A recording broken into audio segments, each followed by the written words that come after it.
Assalamualaikum warahmatullahi wabarakatuh. Halo semuanya. Sebelumnya, perkenalkan nama saya Devin Satrio Juliadi dengan NIM 2403020075. Saya dari Program Studi Pendidikan Matematika, Fakultas Keguruan dan Ilmu Pendidikan, Universitas Maritim Raja Ali Haji. Saya dari angkatan 2024. Sebelumnya, saya mengucapkan terima kasih kepada Ibu Dr. Andalinda Rosemary Tambunan MSI selaku dosen pengampu mata kuliah teori bilangan. Nah, jadi teman-teman semua, di video kali ini saya akan membahas mengenai ringkasan materi dengan mata kuliah teori bilangan dari pertemuan 1 hingga pertemuan ke-15. Nah, sebelum itu, di sini saya akan membahas mengenai tujuan dari mata kuliah ini. Nah, teman-teman semua, tujuan dari mata kuliah ini itu bertujuan agar mahasiswa memiliki wawasan tentang teori bilangan. Melalui mata kuliah ini, mahasiswa akan mempelajari notasi sigma, terus teorema binomial, algoritma pembagian, algoritma Euclid, persamaan Diopantus, teorema dasar aritmatika, tapis Eratosthenes, kekongruenan, fungsi P. Euler, modulo bilangan prima, serta struktur aljabar.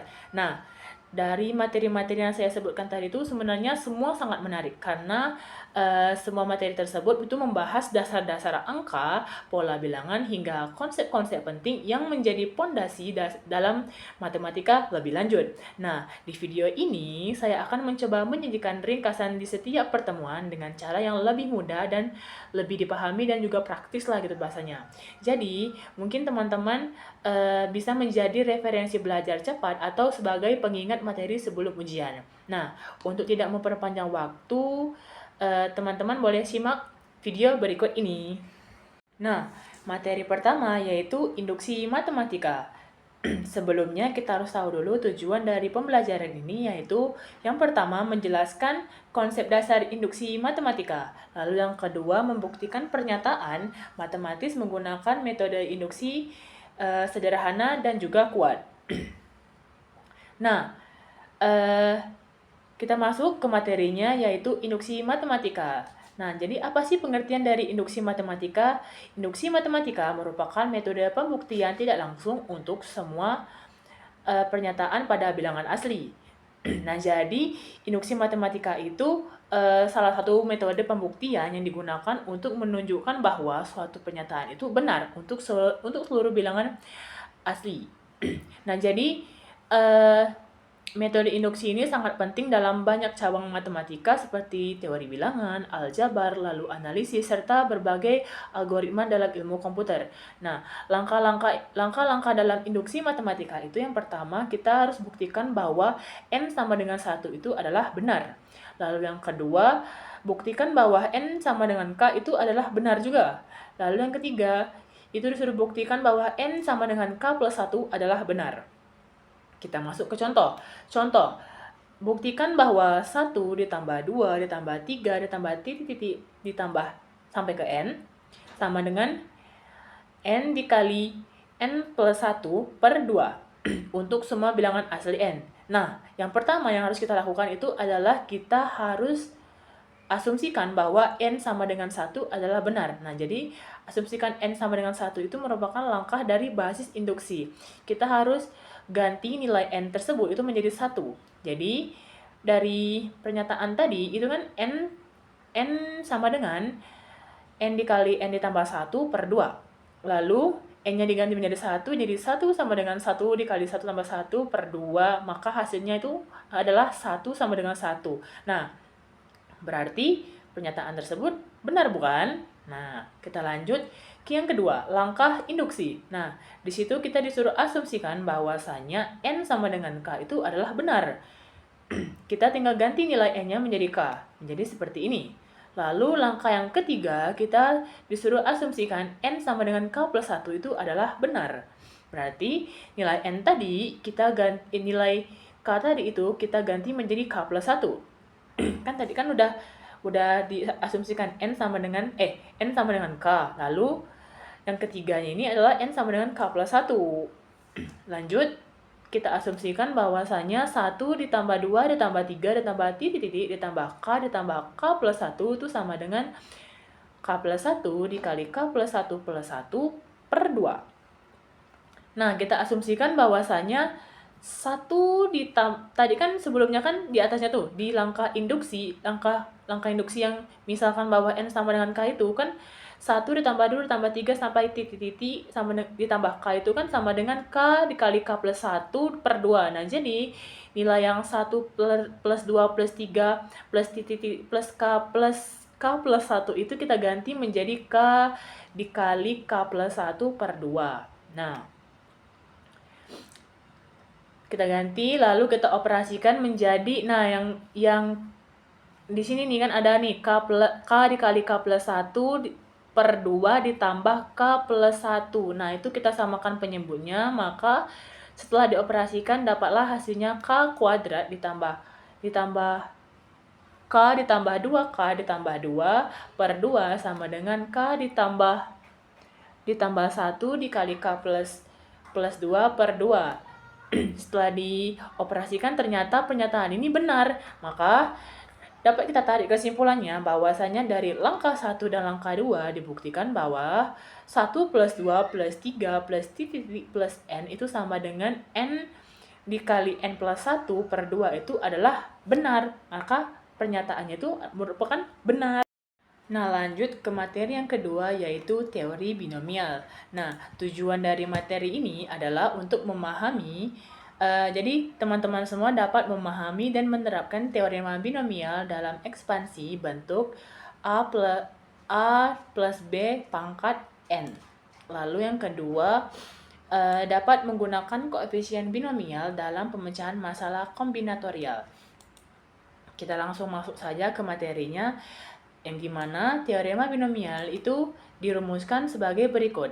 A ditambah B dipangkatkan N sama dengan sigma K sama dengan 0 sampai ke N itu dikali dengan kombinasi antara NK lalu dikali dengan A pangkat N dikurang K dikali B pangkat K. Nah, jadi prinsip teorema bilangan ini adalah rumus untuk mengembangkan ekspresi aljabar berbentuk A plus B dipangkatkan N menjadi suku-suku yang mengandung koefisien binomial dan pangkat dari A dan B. Nah, jadi teman-teman semua itu teorema binomial itu merupakan teorema dalam matematika yang memberikan cara untuk mengembangkan atau mengekspansikan suatu bentuk pangkat dari binomial, yaitu ekspresi yang terdiri dari dua suku.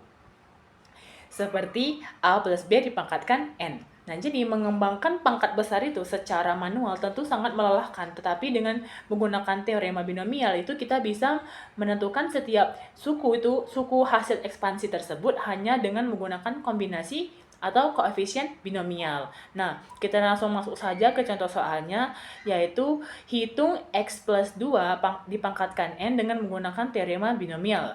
Nah, sesuai dengan rumus tadi, kita tinggal masukin yang dimana X plus 2 itu merupakan A plus B. Jadi, X plus 2 dipangkatkan 4 itu sama dengan sigma K sama dengan 0 sampai ke 4. Itu dikalikan dengan kombinasi antara 4 dan 0, dikali dengan X pangkat 4 dikurangi 0, dikali dengan 2 dipangkat 0. Nah, setelah dioperasikan karena ini merupakan sigma, jadi kan ini berarti ada 4 kali dong, berarti otomatis pangkatnya itu berkurang. Nah, yang awalnya itu X pangkat 4 dikurangi 0, nanti akhirnya itu sama dengan X 4 dikurangi 4, maka X pangkat 0 pas akhirnya nih, maka yang terakhirnya itu kombinasi 4 dan 4 itu dikali dengan X pangkat 0, karena 4 dikurangi 4, gitu. Sama juga dengan hal yang 2 pangkat 0, 2 pangkat 0 berarti 2 pangkat 0. Berarti kalau next-nya berarti 2 pangkat 1, next-nya lagi 2 pangkat 3, next lagi 2 pangkat 4, seterusnya dioperasikan hingga dapatlah hasilnya X pangkat 4 ditambah 8 X pangkat 3 ditambah 24 X pangkat 2 ditambah 32 X ditambah 16. Nah, jadi seperti itu teman-teman. Jadi teorema binomial ini kayak diulang-ulang aja terus gitu. Pangkatnya dikurangi, yang awalnya itu pangkatnya dikurangi 1. Terus yang untuk yang sebelahnya itu pangkatnya ditambah 1. Jadi yang awalnya 2 pangkat 0, terus next-nya lagi 2 pangkat 1, next-nya lagi 2 pangkat 3, next-nya lagi 2 pangkat 4. Jadi kayak gitu teman-teman semua. Lalu untuk penerapan dari teorema binomial ini yang pertama yaitu dapat menghitung probabilitas kejadian yang memiliki dua hasil, yaitu sukses atau gagal, seperti hasil pada lemparan koin atau lempar dadu. Teman-teman tahu kan lemparan dadu itu? Lalu yang kedua itu kita jadi mudah nih untuk menemukan suku ke n menjadi lebih mudah tanpa harus mengalihkan sebanyak n kali. Nah, jadi kita tak perlu nih, kan sebelumnya kan kita kan kalau untuk mencari ini kan berarti kita untuk mencari x plus 2 dipangkatkan 4 itu kan berarti kita kalikan secara berulang. Nah, jadi kita tidak perlu menggunakan hal tersebut karena sudah ada rumus dari teorema binomial ini. Nah, rumusnya tadi kan udah saya sebutkan nih, sigma k sama dengan 0 sampai ke n dikali dengan kombinasi nk dikalikan dengan a pangkat n dikurangi k dikali dengan b pangkat k. Jadi seperti itu teman-teman semua. Nah, lanjut teman-teman semua, kita lanjut ke materi selanjutnya yaitu mengenai algoritma pembagian. Nah, jadi tujuan dari materi ini itu adalah teman-teman dapat menyatakan hubungan pembagian antara dua bilangan bulat. Lalu yang kedua, menentukan hasil bagi dan sisa suatu pembagian dengan tepat. Nah, kita langsung masuk saja ke materinya. Pengertian dari algoritma pembagian itu adalah jika A dan B itu adalah sebarang bilangan bulat, maka terdapat dengan tunggal bilangan bulat Q dan R dengan R itu lebih kecil dari 0 dan lebih besar dari mutlak A. Sedemikian sehingga berlaku B sama dengan Q kali A ditambah R. Selanjutnya Q itu dinamakan hasil bagi dan R-nya itu dinamakan sisa pembagi. Nah, kita langsung masuk saja ke contoh soalnya. Tentukan hasil bagi dan sisa dari A sama dengan 50 dan B sama dengan 7. Nah, untuk penyelesaiannya itu kita tinggal kalikan saja nih. 7 dikali 7 itu kan sama dengan 49. Nah, jadi kalau ditanya mengenai sisa dari itu merupakan 1 karena 7 kali 7 itu kan sama dengan 49. Nah, jadi 50 dikurangi 49 itu sama dengan 1. Nah, jadi sisa dari hasil bagi A sama dengan 50 dan B sama dengan 7 itu adalah 1. Teman-teman semua. Nah, untuk penerapan materi ini dalam kehidupan sehari-hari itu terdapat dalam matematika dan kriptografi. Itu udah paling best seller tuh, kayaknya semua materi dari teori bilangan ini masuk deh ke kriptografi. Soalnya dari beberapa sumber yang saya searching soalnya memuat itu semua. Lalu materi ini tuh dalam aritmatika modular itu kita misalnya kan tadi kan penerapannya kan dalam matematika dan kriptografi. Nah, itu digunakan dalam aritmatika modular. Ya, misalnya nih untuk mencari nilai A modulo B gitu kan. Merupakan lalu yang kedua itu digunakan dalam sistem kriptografi seperti RSA yang membutuhkan perhitungan modulo yang bilangan besar gitu dan lain-lain. Nah, jadi itu saja materi mengenai algoritma pembagian. Next materi ya teman-teman. Nah, next materi mengenai algoritma Euclid. Nah, jadi tujuan pembelajaran dari materi ini itu adalah teman-teman dapat menjelaskan konsep dan langkah algoritma Euclid. Lalu yang kedua, teman-teman dapat menentukan FPB. Dari FPB itu faktor persekutuan terbesar dari dua bilangan menggunakan algoritma Euclid secara efisien. Kita langsung masuk saja ke materinya, yang dimana pengertian dari algoritma Euclid ini kita misalkan M dan N itu adalah bilangan bulat tak negatif dengan M itu lebih besar dari sama dengan N. Misalkan nih R0 itu sama dengan M dan R1 sama dengan N. Lalu secara berturut-turut itu kita dapat pembagiannya itu untuk memperoleh berarti R0 sama dengan R1 dikali Q1 ditambah R2. Nah, lanjut ke bawah lagi nih. R1 sama dengan R2 dikali Q2 ditambah R3. Lanjut terus sampai ke Rn dikurangi 2 itu sama dengan Rn kurang 1 dikali Qn kurang 1 ditambah Rn. Sampai ke Rn kurangi 1 sampai ke n dikali qn ditambah 0. Ternyata nanti hasilnya tuh harus 0 teman-teman semua. Baru nanti ketahui, oh ternyata ini tuh bilangannya gitu. Oh ternyata sisanya segini gitu. Seperti itu. Kalau untuk lebih memahaminya, mungkin algoritma Euclid ini adalah suatu algoritma yang tertua dalam sejarah matematika nih. Jadi materi ini tuh digunakan untuk menentukan faktor persekutuan terbesar dari dua bilangan bulat. Nah, jadi algoritma Euclid ini tuh sangat penting karena menjadi dasar dari banyaknya konsep dalam teori bilangan. Baik itu dari kriptografi, pembuktian matematis, serta berbagai algoritma lainnya. Banyak sekali teman-teman semua. Kita lanjut ke contoh soal. Nah, di sini kita diketahui M sama dengan 80 dan N sama dengan 12 dan dipenuhi syarat M itu lebih besar dari sama dengan N. Nah, kita disuruh mencari sisa pembagiannya itu berapa, FEB-nya itu berapa dari FEB dari 80 dan 12. Nah, kita masukkan tadi kan rumusnya itu kalau misal dipersingkat, nggak usah dipersingkat deh, ini aja. Berarti rumusnya R0 itu sama dengan R1 dikali Q1 ditambah R2. Intinya kita cari sampai ke Rn kurang 1 sama dengan Rn dikali Qn ditambah 0. Oke. Itu rumusnya kan, berarti masukkan 80 ditambah hasil dari, mungkin ini kan 6 kali 12 itu kan 72.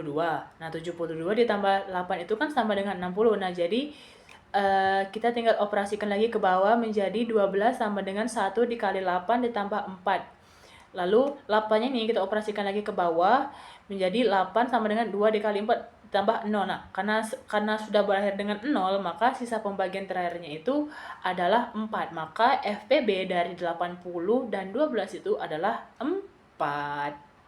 Jadi begitu teman-teman semua. Next materi.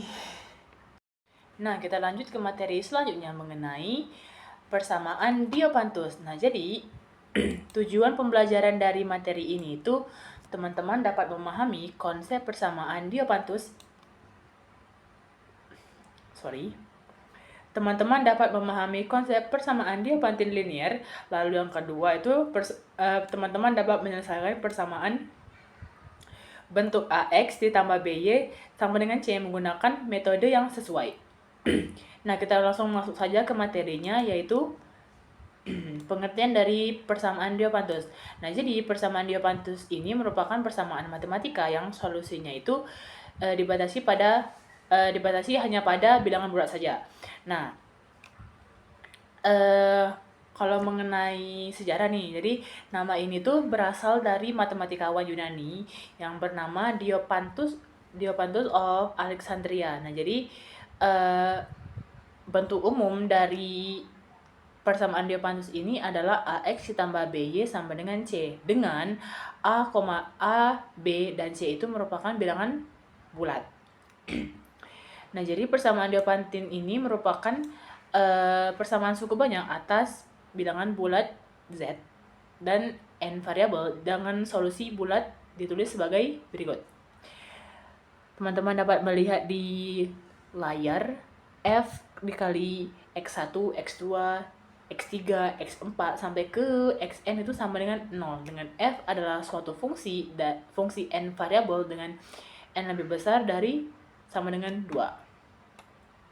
Nah, persamaan Diopantus ini muncul itu ketika masalah nyata itu melibatkan jumlah unit yang tidak dapat dibagi, atau misalnya nih jumlah orang itu kan tidak dapat kita bagikan, jumlah orang, terus jumlah barang, lalu jumlah langka tuh tak pasti nggak bisa kan, banyak lagi pun itu, terus jumlah koin atau jumlah benda lainnya yang tidak bisa dipecahkan.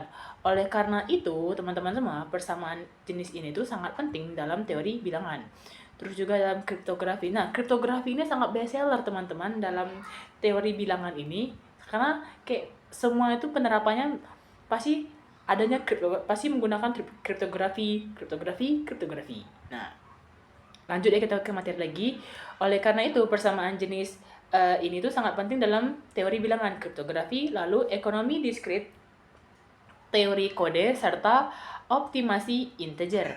Nah, jadi dalam analisis matematika murni itu persamaan Diopantin juga terkait erat dengan algoritma Euclid teman-teman semua, dan juga aritmatika modular. Nanti kita bahas aritmatika modular ya. Nanti kita akan bahas mengenai materi tersebut. Nah, karena penyelesaiannya itu bergantung pada pembagian bilangan bulat dan faktor persekutuan terbesar atau FPB. Nah, di sini kita langsung masuk saja ke contoh soalnya. Kita diberi persamaan 4x ditambah 6y sama dengan 7. Nah, kita disuruh di sini kita cari FPB dari 4 dan 6. Dapatlah 4 dan 6 itu FPB-nya adalah 2. Nah, setelah kita telusuri ternyata 2 ini tuh tidak habis membagi 7. Nah, maka pernyataan tersebut yang 4x ditambah 6y sama dengan 7 itu terbukti bahwa tidak memiliki penyelesaian karena 2 tidak habis membagi 7, teman-teman semua. Nah, jadi seperti itu. Untuk penerapan persamaan Diopantus ini ya pastinya dalam kriptografi lah ya kan. Tadi kan sudah disinggung juga. Lalu ada pada optimasi integer tadi juga sudah disinggung. Lalu kalau misalnya dalam kehidupan sehari-harinya itu mungkin contohnya seperti menentukan jumlah paket makanan yang harus dipilih agar mencapai total tertentu, lalu menentukan jumlah langkah 2 langkah dan 3 langkah untuk mencapai jarak tertentu. Jadi seperti itu teman-teman. Untuk materi ini. Next materi.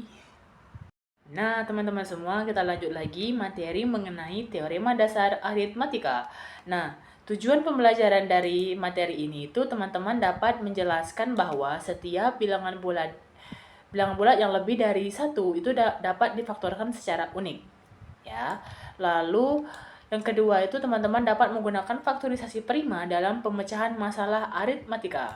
Nah, kita langsung masuk saja ke materinya. Nah, pertama mengenai pengertian dari teorema dasar aritmatika. Di situ dikatakan bahwasanya setiap bilangan bulat yang positif itu lebih besar dari 1 dapat dituliskan secara tunggal sebagai suatu perkalian bilangan-bilangan prima dengan faktor-faktor prima dalam perkalian itu dituliskan dalam urutan dari ukuran yang tidak menurun. Nah, untuk yang lebih pastinya, teorema dasar aritmatika itu adalah salah satu pilar utama dalam teori bilangan. Nah, jadi teorema ini tuh menyatakan bahwa setiap bilangan bulat positif yang lebih besar dari 1 itu dapat ditulis secara unik sebagai hasil perkalian faktor-faktor prima tanpa memperhatikan urutan faktornya. Artinya, bilangan apapun bila bisa dipecah menjadi prime factorization dan bentuk pemecahannya itu selalu tunggal. Misalnya nih 60 60 itu kan hanya punya salah satu bentuk faktorisasinya, berarti 2 di pangkat 2. Maksudnya 2 pangkat 2 itu berarti 2 dikali 2 dikali dengan 3 dikali dengan 5. Iya kan? 2 kali 2 4, 4 kali 2 12, 4 kali 3 12, 12 kali 5 60 kan?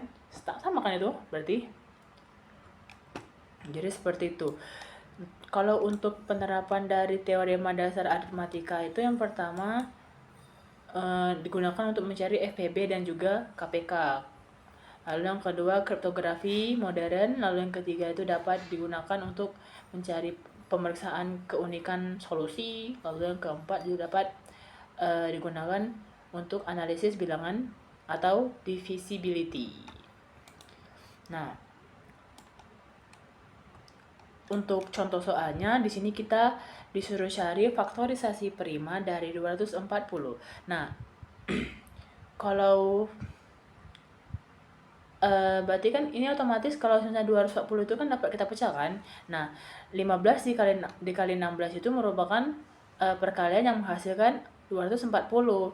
Nah, kita balik lagi ke 15. Nah, 15 itu kan dapat kita pecah menjadi 5 dikali 3. Dan 5 dikali 3 itu kan sama dengan 15. Untuk 16 itu dapat lagi kita uraikan lagi menjadi 4 dikali dengan 4. Kalau untuk 4 itu kan dapat dipecah menjadi 2 dikali dengan 2. Nah, jadi dari gambar tersebut itu diperoleh bahwa 240 itu akan sama juga dengan 2 dikali 2 dikali 2 dikali 3 dikali 5. Atau sama juga dengan 2 pangkat 3 dikali 3 dikali dengan 5. Jadi seperti itu teman-teman. Next materi. Oke baik teman-teman semua, kita lanjut ke materi selanjutnya, yaitu adalah tapis Eratosthenes. Nah, jadi tujuan pembelajaran dari materi ini itu adalah teman-teman dapat menjelaskan prinsip kerja dari tapis Eratosthenes ini. Lalu yang kedua, teman-teman dapat menggunakan algoritma lalu yang kedua, teman-teman dapat menggunakan algoritma tersebut untuk menentukan bilangan prima hingga batas tertentu. Nah, kita langsung masuk saja ke materinya. Nah, jadi tapis Eratosthenes ini itu merupakan salah satu metode klasik untuk menemukan semua bilangan prima sampai bilangan tertentu. Misalnya sampai ke n ini. Metode ini tuh ditemukan oleh matematikawan Yunani kuno, Eratosthenes itu. Jadi Eratosthenes ini yang menemukan materi ini, makanya dinamakan tapis Eratosthenes. Dan juga dikenal karena kesederhanaannya namun cukup efisien untuk bilangan kecil hingga menengah. Ide dasarnya ini adalah menyaring bilangan komposit secara sistematis, dimulai dari bilangan prima terkecil, kemudian menghapus semua kelipatan bilangan tersebut, lalu lanjut ke bilangan prima berikutnya yang tersisa, dan seterusnya sampai semua bilangan sampai ke n diperiksa. Nah, jadi kalau untuk penerapannya itu teman-teman semua, materi ini tuh diterapkan pada kriptografi modern, yang dimana kriptografi ini menggunakan bilangan prima besar untuk membuat kunci enskripsi. Nah, jadi tapis Eratosthenes ini adalah fondasi dari algoritma yang lebih kompleks atau yang lebih susah untuk menghasilkan dari bilangan prima yang secara tepat.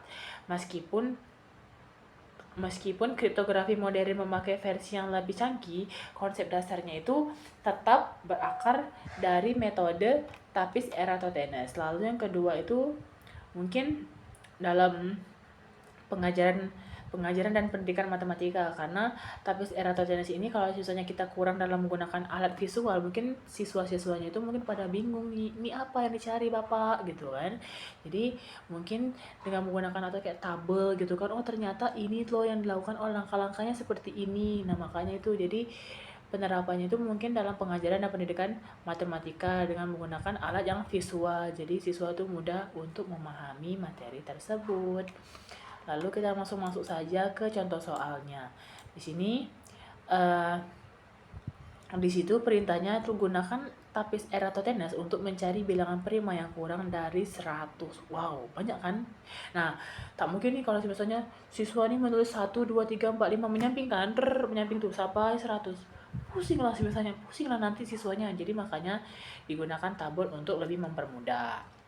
Nah, jadi kita tahu bahwasanya yang kurang dari 100 itu kan 10 dikali 10. Berarti bikin 10 baris dan juga 10 kolom yang berisi angka 1 hingga 100. Nah, di situ setelah membuat tabel tersebut, kita tandai bilangan 1. Nah, jadi bilangan 1 ini kita coret gitu. Lalu yang kedua itu kita tandai bilangan yang kelipatan 2 kecuali angka 2. Berarti yang kelipatan 2 kecuali angka 2 itu berarti 4, 6, 8, 10, 12, 14, 16, 18, 20 sampai ke 100. Itu kan kelipatan 2. Intinya kelipatan 2 lah teman-teman, kecuali angka 2 ya. Lalu yang ketiga itu kita tandai bilangan kelipatan 3 kecuali bilangan 3, kecuali angka 3 maksudnya. Jadi kita tandai bilangan kelipatan 3 kecuali angka 3. Berarti dari 6, 9, 12, 15, 18, 21 sampai ke 99 itu kan merupakan kelipatan dari 3. Itu kita coret semua teman-teman. Nah, lalu setelah itu kita dapat tandai kelipatan 5 kecuali angka 5 lagi. Oke, tadi kan tandai kelipatan 2 kecuali angka 2, terus kelipatan 3 kecuali angka 3. Yang ini kelipatan 5 kecuali angka 5. Berarti 10, 15, 20, 25, 30, 35, 40, 45 sampai ke 100. Itu semua kita coret ya, teman-teman.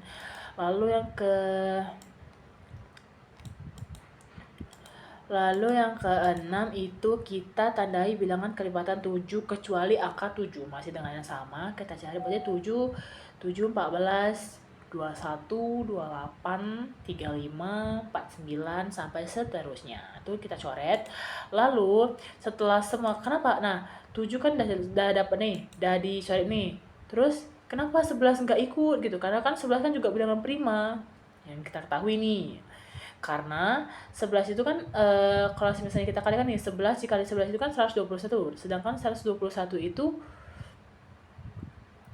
bukan dari lebih dari 100 kan, berarti otomatis kita tidak tandai. Nah, jadi setelah kita operasikan tadi nih, banyak kan tadi sudah kita coret, ternyata jadi bilangan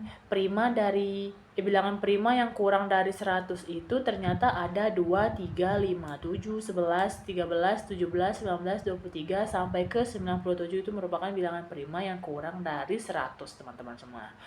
Mudah bukan mencari bilangan prima dengan menggunakan tabel? Kalau disusun kan apa nih tadi, apa sih yang dicoret, kalau pakai tabel kan terlihat jelas, ternyata ini loh, ini bilangan primanya gitu.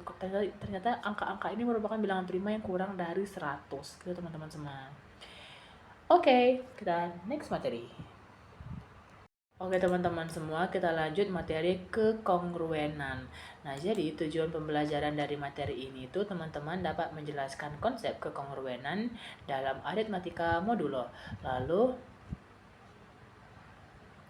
Lalu yang kedua, teman-teman dapat menyelesaikan persamaan dan juga masalah yang melibatkan kongruensi. Kita langsung masuk saja ke materinya. Di sini diberikan definisi, misalkan A, B, dan M itu adalah bilangan bulat dengan M yang lebih besar dari 0. Bilangan A itu disebut kongruen dengan B modulo M apabila M itu habis membagi A dikurang B gitu. Atau berlaku A dikurang B itu sama dengan KM, atau A sama dengan KM ditambah B dengan K-nya, itu adalah bilangan bulat. Ditulis A sama dengan B modulo M. Di sini ada sifat-sifat dari kekongruenan. Yang pertama itu A kongruen dari A kongruen A modulo M. Lalu yang kedua, jika A kongruen dengan B modulo M dan jika A kongruen B modulo M, maka B kongruen dari A modulo M. Nah, ini merupakan sifat refleksi ya, teman. Simetri. Maaf, teman-teman semua, ini merupakan sifat simetri. Lalu sifat yang ketiga itu merupakan sifat transitif, teman-teman semua. Oke, lalu yang keempat, jika A kongruen dengan B modulo M dan D itu habis membagi M, maka A kongruen B modulo D.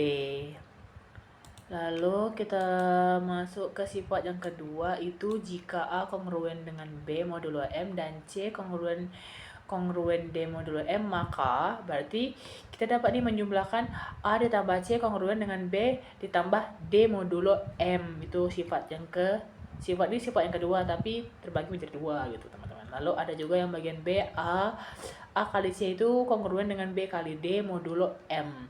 Nah, untuk penerapannya itu yang pastinya pada kriptografi RSA, yang dimana pada materi ini tuh diterapkan pada kriptografi atau RSA itu perhitungan dalam RSA seluruhnya menggunakan aritmatika modulo.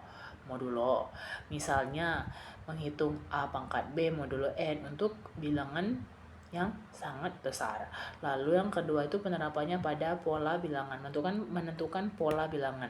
Contohnya nih, seperti mencari digit terakhir suatu pangkat besar itu. Lalu yang kedua, kita dapat menghitung menghitung hari dalam kalender. Lalu yang ketiga kita dapat mengecek bilangan ganjil atau genap dengan efisien. Lalu yang ketiga itu dalam aplikasi komputasi, dan yang keempat pada pemecahan persamaan modulo. Nah, lanjut kita masuk ke contoh soal kekongruenan. Itu di situ soalnya disuruh kita perintahnya adalah tunjukkan bahwa 37 itu kongruen dengan 5 modulo M. Nah, kita disuruh buktikan nih apakah benar 37 itu kongruen dengan 5 modulo 8. Sebelumnya tadi kan sudah disinggung nih, kalau misalnya A kongruen dengan B modulo M, berarti M itu habis membagi dengan A dikurang B. Nah, A di sini itu adalah 37 dan B-nya itu adalah 5. Berarti 37 dikurangi 5 itu kan sama dengan 32. Nah, ternyata 8 itu habis membagi 32. Berarti pernyataan dari 37 kongruen 5 modulo 8 itu benar, teman-teman semua. Kita lanjut contoh soal yang kedua. Di situ perintahnya adalah jika A kongruen 3 modulo 7 dan B kongruen 5 modulo 7, hitung A dikali B modulo 7. Nah, dengan menggunakan sifat yang kedua tadi, itu kan kita kalikan dulu nih A dan B-nya. Di sini A-nya itu kan ada 3 sama 5. Berarti 3 dikali 5 itu sama A kali B. A kali B kan, berarti 3 dikali 5 sama dengan 15 modulo 7 kan artinya. Nah, setelah itu 15 modulo 7 itu sama dengan berapa? Ternyata 15 modulo 7 itu sama dengan 1. Jadi A dikali B itu kongruen dengan 1 modulo 7. 1 modulo 7 karena gini loh. 7 ini kan dikali 2 kan sama dengan 14. Ternyata 15 dikurangi 14 itu sisanya 1. Makanya dikatakan jadi A dikali B itu kongruen dengan 1 modulo 7. 1 modulo 7, teman-teman semua. Jadi seperti itu. Next materi. Oke teman-teman semua, kita lanjut ke materi fungsi P-Euler. Nah, jadi tujuan pembelajaran dari materi ini itu teman-teman dapat mendefinisikan dan menghitung nilai fungsi Pn. Lalu yang kedua, teman-teman dapat menggunakan fungsi Taussian dalam konteks teori bilangan dan masalah modulo. Nah, kita langsung masuk saja ke materinya, yaitu fungsi P-Euler.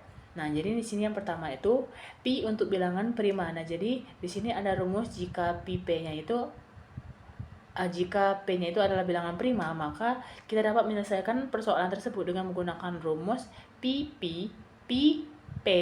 itu sama dengan P dikurangi 1. Lalu yang kedua, jika P itu adalah bilangan prima dan K itu lebih besar dari sama dengan 1, maka kita dapat menggunakan rumus P dikali P pangkat K itu sama dengan P pangkat K dikurangi P pangkat K kurang 1 sama dengan P pangkat K dikali 1 dikurangi 1 per P. Lalu yang ketiga, jika N itu sama dengan P1 pangkat A1 dikali P2 pangkat A2 sampai ke PK sampai ke PK pangkat AK, maka kita dapat menggunakan rumus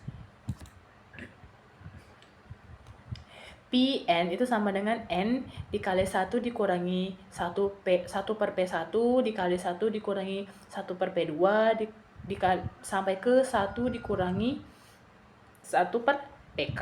PK di sini N lah, N sampai ke tak hingga lah bahasanya N. Kita kan nggak tahu sampai berapa. Terus di situ dikatakan bahwasanya rumus ini yang paling sering dipakai karena bekerja untuk semua bilangan yang sudah difaktorkan ke prima. Nah, untuk penerapan dari fungsi P-Euler ini yang pertama dalam kriptografi RSA. Nah, jadi Pn ini digunakan untuk menghitung kunci private RSA jika N-nya itu sama dengan P kali Q yang merupakan dua bilangan prima. Maka kita dapat menggunakan rumus Pn itu sama dengan P dikurangi 1 dikali Q dikurangi 1. Lalu pada teorema Euler, jika faktor persekutuan terbesarnya itu A dan N itu sama dengan 1, maka kita dapat menggunakan rumus A pangkat Pi pangkat A pangkat Pi kali N itu kongruen dengan 1 modulo N. Lalu yang ketiga kita dapat menghitung jumlah bilangan relatif prima dan juga aritmatika modulo tingkat lanjut. Lalu kita masuk ke contoh soal. Contoh soal yang pertama itu adalah kita disuruh menghitung nilai dari Pi 12. Nah, kita tahu bahwasannya faktorisasi dari 12 itu kan sama dengan 2 dikali 2 dikali 3. Berarti 2 pangkat 2 dikali 3. Nah, kita bisa menggunakan rumus yang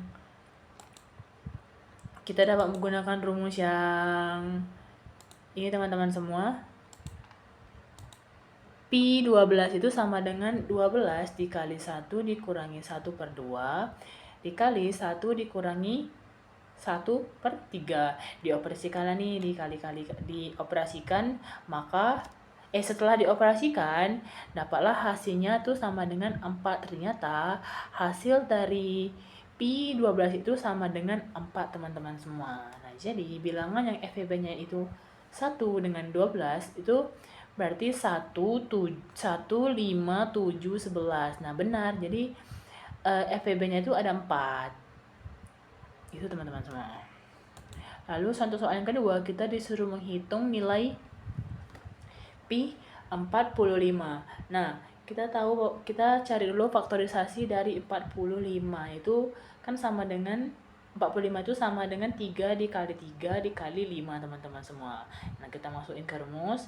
Pi 45 itu sama dengan 45 dikali 1 dikurangi 1 per 3 dikali 1 dikurangi 1 per 5. Setelah dioperasikan ternyata hasilnya 24. Gitu teman-teman semua. Jadi nilai dari Pi 45 itu sama dengan 24. Baik, next materi. Teman-teman semua, kita lanjut materi mengenai modulo bilangan prima. Nah, sebelum kita memasuki materi tersebut, kita harus tahu dulu tujuan pembelajaran dari materi ini, yaitu teman-teman dapat memahami sifat aritmatika modulo bilangan prima. Lalu yang kedua, teman-teman dapat menerapkan sifat-sifat tersebut dalam pemecahan masalah teori bilangan. Kita langsung saja masuk ke materinya, yaitu modulo bilangan prima. Di sini dikatakan bahwasanya misalkan A adalah bilangan bulat dan M adalah bilangan bulat yang lebih dari 0, maka operasi A modulo M itu memberikan sisa jika A dibagi dengan M. Nah, notasinya itu sebagai berikut. A modulo M sama dengan R sedemikian sehingga A sama dengan M kali Q tambah R, dengan R-nya itu lebih kecil dari sama dengan 0 dan lebih besar dari M. Nah, bilangan M di sini itu disebut sebagai modulus atau modulo. Dan hasil aritmatikanya itu, aritmatika modulo M ini terletak di dalam himpunan 012 sampai ke M dikurangi 1. Ini contoh. Baik, kita masuk ke contoh soal. Nah, di sini tuh terdapat beberapa hasil operasi dengan operator modulo. Di sini soal nomor satunya itu sebenarnya 23 modulo 5 sama dengan 3. Nah, jadi di sini mungkin terdapat typo karena saya waktu itu mungkin salah ketik ya teman-teman semua, mohon maaf. Di situ 23 modulo 5 sama dengan 3. Nah, ternyata operasi ini benar kan? Lalu mengapa gitu? Karena kita tahu bahwasanya 5 itu dikali 4 sama dengan 20 kan. Nah, ternyata sisanya itu kalau ditambahin 3 kan sama dengan 2. Jadi 23 sama dengan 23. Maka dikatakan 23 modulo 5 itu sama dengan 3 gitu, teman-teman. Dan seterusnya. Sebenarnya operasinya itu tetap sama. Jadi lebih kurang seperti itu, teman-teman. Kita lanjut untuk penerapan dari modulo bilangan prima ini. Yang pertama itu pada keamanan digital atau kriptografi. Karena hampir semua hal yang teman-teman lakukan itu di internet itu pasti aman karena menggunakan modulo bilangan prima ini. Jadi yang kedua itu pada sistem keamanan WiFi. Nah, jadi WiFi yang ada di rumah teman-teman semua itu juga pakai matematika modulo bilangan prima. Nah, jadi proses menghasilkan seri key-nya itu antara HP dan router menggunakan operasi modulo bilangan prima agar sinyalnya itu tidak bisa dicuri oleh orang lain. Lalu yang ketiga itu ada pada kriptografi di ATM dan juga kartu chip.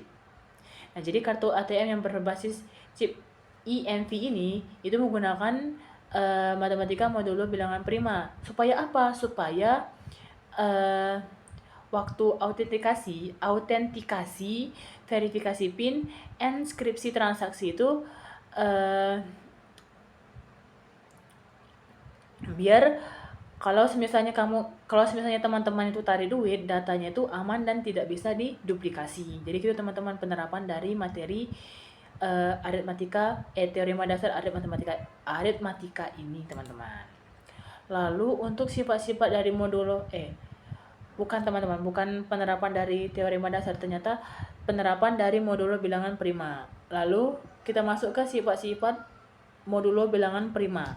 Nah, di sini dikatakan jika P itu adalah bilangan prima dan A, B itu adalah bilangan bulat, maka ada beberapa sifat penting dalam aritmatika modulo P. Nah, pada sifat penjumlahan itu dikatakan A ditambah P modulo A ditambah B itu modulo A ditambah B modulo P itu sama dengan A modulo P ditambah B modulo P. Oke. Lalu A dikurang B modulo P itu akan sama juga dengan A modulo P dikurangi B modulo P. Begitu juga untuk perkalian dan juga komutatif dan asosiatif, teman-teman semua. Teman-teman dapat melihat di layar berikut. Lalu kita masuk ke contoh soal. Nah, di sini perintahnya itu adalah kita disuruh menghitung 15 ditambah 28 dikali 7 modulo 13.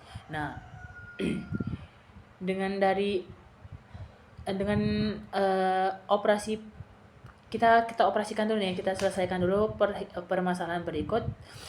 Yang pertama kita itu kurangi dulu modulo 13 masing-masing. Jadi 15 modulo 13 itu sama dengan 2 dan juga 28 modulo 13 itu sama juga dengan 2. Nah, setelah kita operasikan ternyata 15 ditambah 28 itu akan kongruen dengan 2 ditambah 2 sama dengan 4. Berarti 4 modulo 13. Setelah itu, kita kalikan nih 4 dengan 7. Karena tadi kan kita dapat nih, operasi antara 15 ditambah 28 itu kan sama dengan 4. Berarti kita kalikan 4 dikali 7 itu sama dengan 28.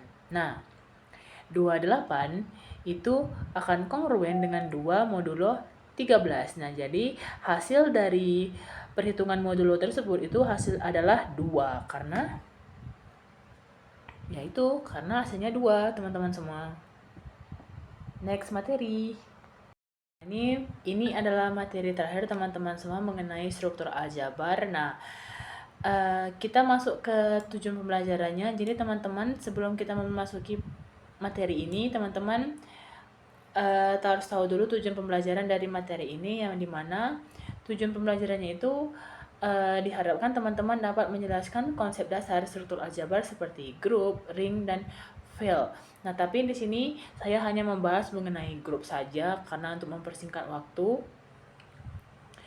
Lalu yang kedua itu ada mengidentifikasi contoh struktur aljabar dalam konteks bilangan bulat modulo. Nah, kita masuk saja ke materinya. Nah, jadi struktur aljabar itu merupakan cabang matematika yang mempelajari himpunan bilangan atau objek matematika beserta operasi yang berlaku padanya.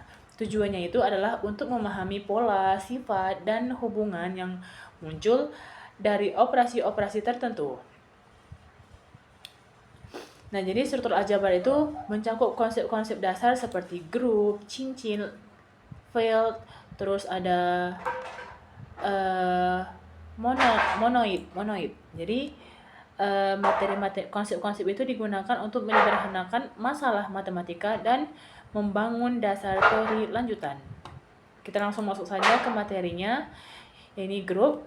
Di sini definisi dari grup itu adalah suatu himpunan G dengan operasi biner itu disebut grup jika memenuhi sifat tertutup, lalu sifat asosiatif, sifat identitas, dan juga sifat inverse.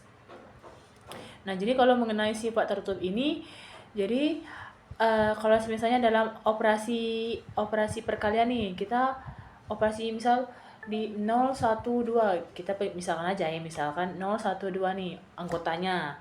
Terus terhadap operasi perkalian, kita selesaikan dulu apakah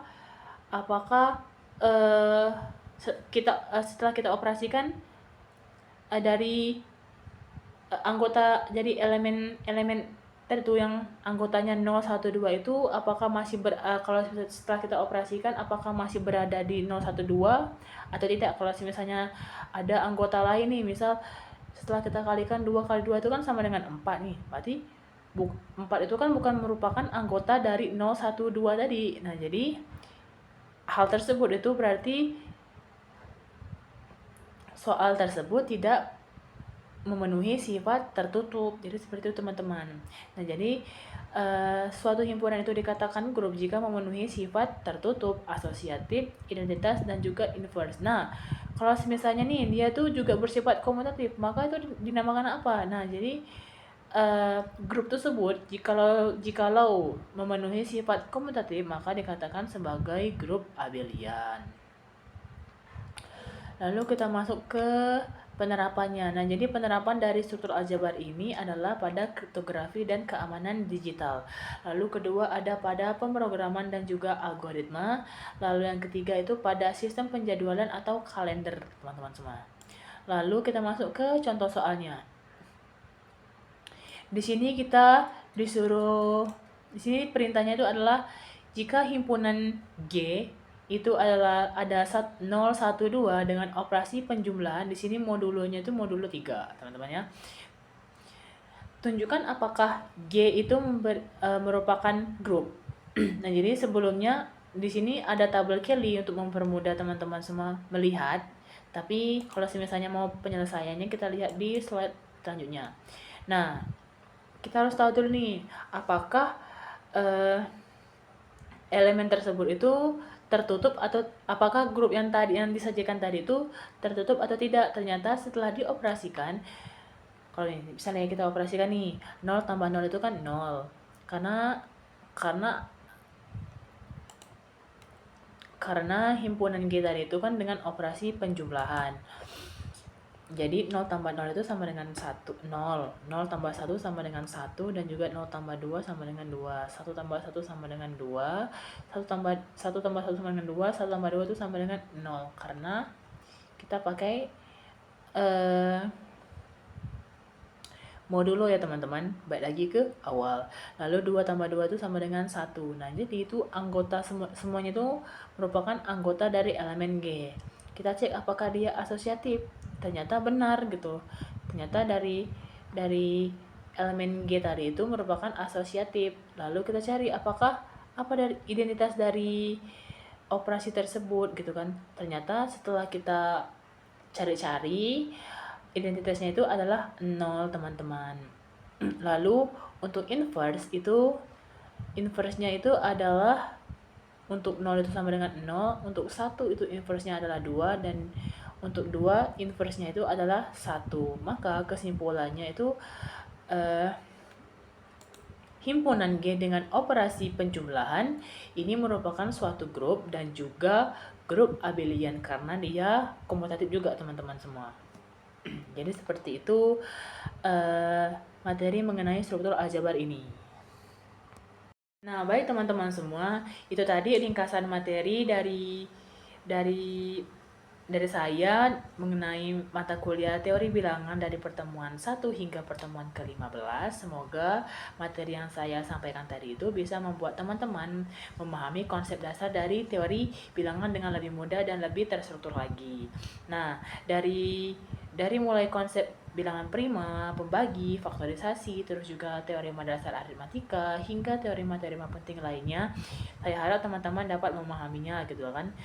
Nah, jadi sebenarnya semuanya itu membentuk pondasi yang sangat penting untuk matematika lebih lanjut. Jadi saya harap ringkasan yang tadi saya bikin itu bisa menjadi referensi belajar cepat bagi teman-teman, atau sekedar pengingat sebelum ujian atau tugas-tugas lainnya gitu.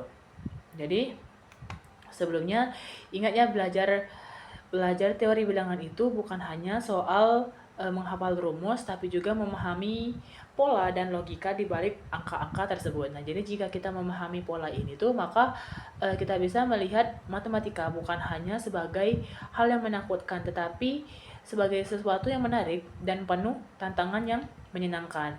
Dan juga saya mengucapkan terima kasih kepada Ibu Dr. Randalinda Rosemary Tambunan, MSI, atas materi yang sangat bermanfaat selama 15 pertemuan ini. Nah, saya juga membuat ringkasan dari apa yang beliau sampaikan dan juga diberi penguatan, dan juga saya mengucapkan terima kasih juga untuk teman-teman yang sudah menonton video ini sampai akhir. Jangan lupa untuk mencatat poin-poin pentingnya ya, atau mencoba soal-soal latihan dan terus mengeksplorasi materi ini lebih jauh atau lebih dalam lagi itu teman-teman. Nah, intinya itu semakin sering kita berlatih dan memahami, maka semakin mudah kita menguasai teori bilangan dan juga konsep-konsep matematika lainnya. Saya juga di sini mengucapkan saya di sini juga berharap Ibu Linda minggu depan dapat menghadiri perkuliahan. Saya juga berdoa semoga Ibu sehat selalu, dihilangkan rasa sakitnya, semoga Ibu cepat sembuh. Ya Bu. Oke, jadi untuk video ini sampai sini saja ringkasan materi teori bilangan yang saya bikin. Semoga bermanfaat dan bisa menjadi motivasi teman-teman semua untuk terus belajar matematika dengan lebih semangat lagi. Saya Divin Satrio Juliadi dari Program Studi Pendidikan Matematika Angkatan 2024. Saya akhiri.